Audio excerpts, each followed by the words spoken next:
વડાપ્રધાન નરેન્દ્ર મોદીના 75મા જન્મદિવસ નિમિત્તે રાજકોટના ગાંધી મ્યુઝિયમ ખાતે વિવિધ સેવાકીય પ્રવૃત્તિઓ અને કાર્યક્રમો યોજાયા, જેમાં સૌથી આકર્ષક 75 વિશાળ રંગોળીઓનું તૈયાર કરીને પીએમના કાર્યકાળ, સિદ્ધિઓ અને દેશના વિકાસને રજૂ કરવામાં આવ્યો। આ રંગોળીઓ 90 કલાકારો દ્વારા 24 કલાકમાં તૈયાર કરવામાં આવી, જેમાં પીએમનું રાજકીય જીવન, વિવિધ સીમાચિહ્નો અને મહત્વની ઉપલબ્ધિઓને રંગીન રીતે દર્શાવાય છે।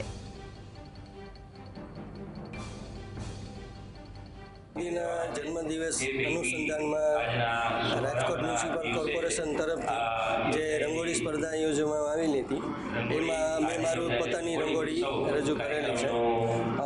આપણો સાવજ જે જૂનાગઢમાં જે સાવજ છે એવી જ રીતે આપણા ભારત દેશમાં પણ એક નરેન્દ્ર મોદી છે। વડાપ્રધાન નરેન્દ્રભાઈ મોદી જેમની સંસદીય કારકિર્દીની પહેલી ચૂંટણી જેમણે રાજકોટથી લડી, બીજું નરેન્દ્રભાઈ વડાપ્રધાન તરીકે આ મહાત્મા ગાંધી મ્યુઝિયમનું લોકાર્પણ નરેન્દ્રભાઈ કરેલું। એવા વડાપ્રધાન નરેન્દ્રભાઈ મોદીના 13 વર્ષના મુખ્યમંત્રી કાળ અને 11 વર્ષનો વડાપ્રધાન કાર્યકાળની જે રીતે એક ઝલક આપવાનો અહીંયા પ્રયાસ કરવામાં આવ્યો છે, ગાગરમાં સાગરને સમાયો છે। રાજકોટના ચિત્રકારો, કલાકારોએ રંગો દ્વારા નરેન્દ્રભાઈની ભાતીગળ કારકિર્દીને રંગો દ્વારા રજૂ કરી છે।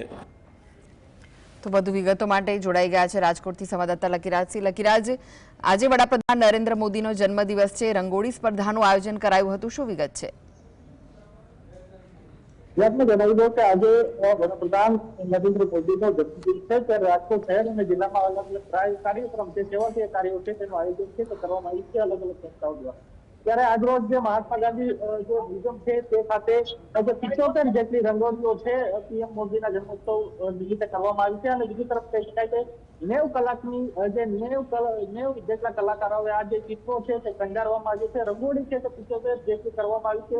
આ જે રંગોળીમાં Beti Bachao, surgical strike, operation સિંદૂર જેમના જે કાર્યકાળ દરમિયાન તેમના દ્વારા જે સિદ્ધિઓ પ્રાપ્ત કરવામાં આવી છે તેમની આ જે રંગોળી છે તે બનાવવામાં આવી।